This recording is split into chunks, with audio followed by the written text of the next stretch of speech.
श्रीमद् भागवत कथा एवं श्री राम कथा से जुड़े प्रसंगों और भजनों का आनंद लेने के लिए पूज्य संत श्री अनुज जी महाराज के YouTube चैनल को सब्सक्राइब करें।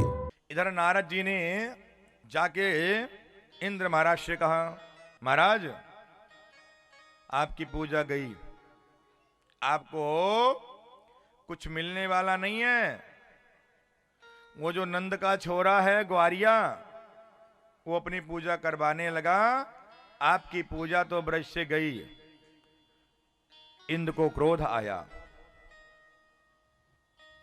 बड़े जोर से क्रुद्ध हुए और बोले, इतनी दुस्साहस उस ग्वारिया की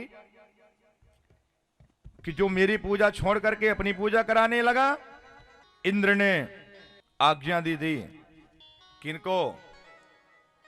गणम संवर्तकम नाम मेघानाम चांदकारिणाम इंद्रः प्रचोदयत क्रुद्ध वाक्यम चाहिष्यमन्युतः। संवर्तक नामक मेघ जो प्रलय मचाते हैं, जिनके प्रताप से पूरा सृष्टि जलमग्न हो जाती है, जब वो कृपित हो जाते हैं ना, तो सारा जलमग्न हो जाता है। कहते हैं आपदा आ गई। इंद्र ने संवर्तक नामक मेघ को आदेश दिया, जाओ पूरे ब्रजमंडल को नष्ट कर दो, तहस नहस कर दो। उस ग्वारिया की इतनी हिम्मत कि उसने मेरी पूजा छोड़ करके अपनी पूजा कराने लग गया। अब पता चलेगा ब्रजवासियों को। संवर्तक नामक मेघ आए और अविरल गति से बारिश होने लगी, मूसलाधार बारिश जिसको बोलते हैं। सारे ब्रजवासी घबरा गए।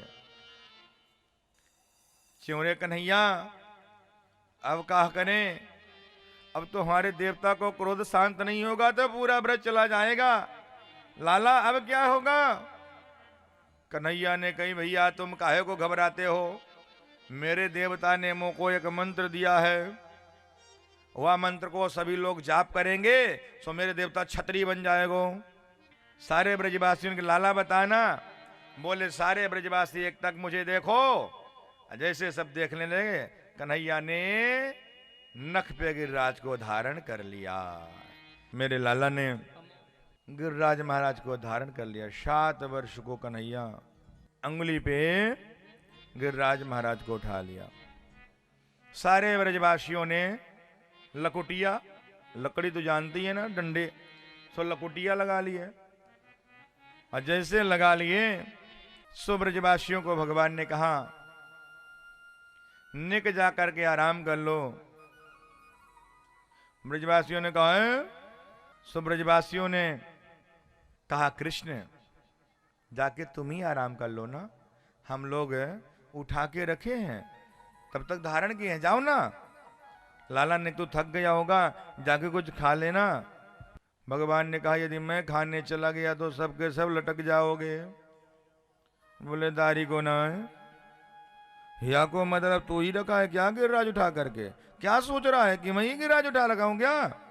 हम लोग ने ऐसे लकुटिया लगाइएगा। ब्रजवासी कहने लगे कि कृष्ण, इसका मतलब सारा भार तू उठा के रखा है क्या? तो भगवान के मुख से निकल गया कि हाँ, भार तो मैं ही उठा के रखा हूं। बोले तू कैसे? बोले मैं तो भगवान हूं। एक ने कही, वाह, भगवान बना है। का बात को भगवान है भैया, बता मोको। बोले मैंने पूतना मारी, मैंने अघासुर मारा, धेनुकासुर मारा, बकासुर मारा, मैं भगवान हूं। एक कहता है, वो शुद्ध शुद्ध तो मुंह धुलबो आवे ना चला भगवान बनने को। बोले तेने पूतना मारी? बोले हाँ। बोले अब मरी मराई में 10 लठिया तो हमने मारी। ब्रजवासी भगवान मानने को तैयार नहीं है मेरे ठाकुर को, क्योंकि परम सखा मानते हैं। कृष्ण भी उनके समक्ष कभी बड़ा नहीं बने। उन ब्रजवासियों के समक्ष अपने जीवन में कभी कृष्ण ने उनको ये नहीं दिखाया कि मैं नंद बाबा का छोरा हूं, नंद बाबा के यहाँ मैं महाराज इतना मुझे इतने बड़े राजा के यहाँ मेरा जीवन भला भगवान ने कभी एक खड़ाहूं तक नहीं पहनी। ब्रजवासियों ने कहा, लाला निक आराम कर ले। भगवान ने जैसे थोड़ी सी अंगुली की, सारे डंडे चटाचट टूट गए। एक ने कही, कन्हैया बचा, कन्हैया बचा, कन्हैया बचा। कन्हैया ने पुनः से बोले, देख लिए, अब सारे ब्रजवासी कहोगे पक्का ये भगवान है। इतना बड़ा पहाड़ उठा के रखा अकेले, इसका मतलब ये भगवान है। सारे ब्रजवासियों ने बनी बनी लकुटिया निकाल ली बाहर, और भगवान ने यूं ही छंगी पे गिरिराज महाराज को धारण किया। सारे ब्रजवासियों ने नंद बाबा के पास पहुंचे, बाबा आज तुम वो सच्ची सच्ची बात बता, आज तक तेने छिपा किया ना। यशोदा मैया को आए हैं। यशोदा मैया के पास नंद बाबा के पास दोनों बैठ गए। सारे ब्रजवासी बोले, बता बाबा ये छोरा किसका है, सच सच बता बाबा। नंद बाबा के नेत्र सजल हो गए। मां यशोदा रुदन करने लगी, ब्रजवासियों को डांटती हैं, क्यों रे, क्या हो गया तुमको आज, ऐसे क्यों पूछ रहे हो। बोले, देख रही हो ना। बोले, वही तो मैं भी देख रहा हूं, वही तो मैं भी देख रहा हूं कि आखिर ये बात क्या है। अब मुझे याद आ गया, गर्गाचार्य जी ने कहा था ना कि तेरा बेटा कोई साधारण नहीं है, ये नारायण है, परम ब्रह्म है, परमात्मा है, अकारण करुणा वरुणालय है, ये साक्षात शेष पे सोने वाला है, ये पूर्ण ब्रह्म है। लेकिन मैंने बाबा की बातों में यकीन नहीं किया, लेकिन आज मुझे विश्वास हो गया कि ये नारायण है। भगवान ने अपनी चाल चली कि कहीं मैया जो अगर मान लेगी परमात्मा सो गड़बड़ हो जाएगा, सो मेरे साथ कोई सखा खेलने को तैयार नहीं होगा। अब मैया जो मुझे लाड प्यार करती है वो भी बंद हो जाएगा, ठाकुर भगवान के रूप में देखने लग जाएगी। सो भगवान कृष्ण कहते हैं, मैया मैं तो तुम्हारा बेटा हूं, कछु माखन को बल बढ़ो, कछु गोपन करी सहाय, श्री राधे जो की कृपा से, मैंने गिरवर लियो उठाए। ये जो मक्खन मामा जी को कंस को कर देते थे ना, सारा मक्खन अपने यहाँ है ना, और उसी को हम लोग खाते हैं ना, मक्खन में बड़ी ताकत होती है। सो जो मक्खन खाते हैं ना, उसकी ताकत आ गई। कच्छ गोपियों ने, आप सब ब्रजवासियों ने सहाय किया, क्योंकि मेरे देवता ने मुझको एक मंत्र दिया है। क्या? वह मंत्र को मैं जाप कर रहा हूं ना, तो वह मंत्र के प्रभाव से तुम्हारी सवन के ताकत मेरे ऊपर आ गई है। उसी में एक सखा था, नेक दुबला पतला सा था, उसने कहा, वो हो आज हम समझ गए, ये जो नंद का छोरा है ना, ये चीर चोर है, माखन चोर है, अनेक इसके नाम हैं, लेकिन आज से मैं समझ गया ये तो ताकत भी चुराने लगा। तभी आजकल हम समझ रहे हैं, आजकल हम दुबले पतले काहे को हो रहे हैं, खूब खाते हैं फिर भी पतले होते जा रहे हैं। ये नंद का छोरा इतना बदमाश हो गया कि हमारी ताकत चुराने लग गया। भगवान ने सारे ब्रजवासियों को श्रेय दे दिया, कछ गोपन करी सहाय, स्त्री राधे जो की कृपा से मैंने गिरवा लिया उठाया। भगवान इतना बड़ा कार्य करने के बाद भी कभी ये नहीं कहते कि मैंने किया।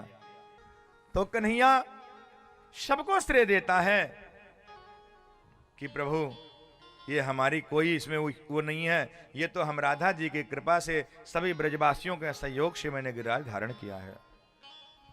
मेरे भाई बहन, 7 दिन और 7 रात्रि तक मूसलाधार बारिश चलती रही, लेकिन ब्रज में कहीं जल को नामो निशान नहीं था। ऐसा क्यों? बोले जल जो था ना, वो सब अगस्त ऋषि पान कर गए। गिरिराज महाराज के जहां पे जल की धारा गिरती थी वहीं लगा दिया। सुदर्शन चक्र जो धारा बना करके सारा जल अगस्त मुनि के मुख में पड़ता गया, अगस्त मुनि पान करते गए।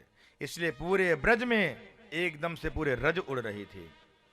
नारद जी ने कहा, महाराज इंद्र के पास गए, बोले आपने इतनी बारिश कर दी लेकिन ब्रज में तो कोई हुआ नहीं, वहां तो रज उड़ रही है, धूल उड़ रही है। इंद्र अपनी ऐरावत हाथी को लेकर के महाराज जैसे ब्रज में आए और ब्रज में आने के बाद देखा कि ब्रज में तो रज उड़ रही है। भगवान कृष्ण के चरणों में लेट गए। प्रभु आप मुझे क्षमा करें भगवान, महाराज आपकी माया को हम नहीं समझ पाए। महाराज पूजा की बात रही, महाराज आप सब कुछ ले लीजिए, लेकिन मैं आपसे क्षमा चाहता हूं, मुझसे बहुत बड़ा अपराध हुआ है। भगवान के अनेक प्रकार से हाथ जोड़ करके स्तुति करने लगे। कहते हैं प्रभु हमारी गलती क्षमा योग्य नहीं है, हमने ब्रजवासियों को नष्ट करने के लिए चाहा, सभी ब्रजवासियों को पीड़ा देनी चाहिए, लेकिन प्रभु मैं आपसे बार बार क्षमा प्रार्थी हूं। इस प्रकार से सुखदेव जी राजा परीक्षित को कहते हैं, राजा परीक्षित भगवान ने इंद्र को माफ कर दिया। 11 श्लोकों में स्तुति की है, उसमें ही मेरे प्रभु प्रसन्न होकर के इंद्र को माफ कर दिया। लेकिन ब्रह्मा जी ने स्तुति की, प्रार्थना की, हाथ जोड़े, फिर भी ब्रह्मा जी को माफ नहीं किया। क्यों? क्योंकि ब्रह्मा जी ने ब्रजवासियों को दूर कर दिया था भगवान से, और इंद्र ने ब्रजवासियों को पास ला दिया था। जो मेरे प्रभु को ब्रजवासियों के पास ले आते हैं, प्रभु उनकी गलती को बार बार क्षमा करते हैं, क्योंकि मेरे प्रभु को ब्रजवासी जी है ना प्राण के समान प्रिय हैं। जिस प्रकार से अपने प्राण को लोग प्यार करते हैं,